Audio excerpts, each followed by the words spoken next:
Enak ya. Sing sabar lho Mas, akhir rebo ndang medun. Allah.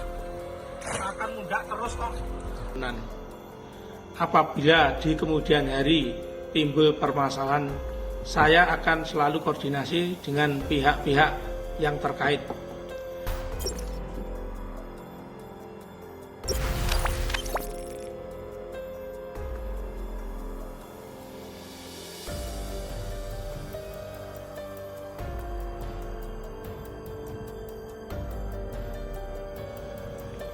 Bismillahirrahmanirrahim.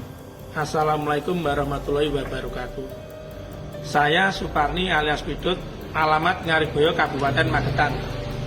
Ingin mengklarifikasi terkait video unggahan saya yang saat ini viral, yaitu video yang sudah membuang telur. Sebelumnya saya mohon maaf apabila ada perbuatan atau ucapan yang kurang berkenan. Sebenarnya hal tersebut saya lakukan karena rasa kecewa di mana harga pakan naik terus sedangkan harga telur mengalami penurunan.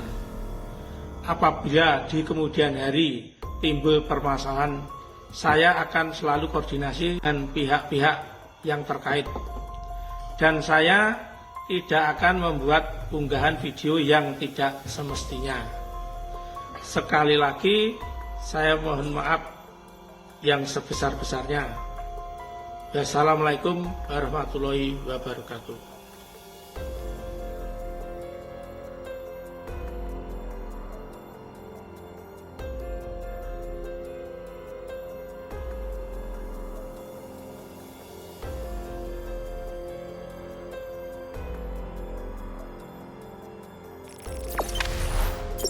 Jangan lupa subscribe, share, komen, dan like ya.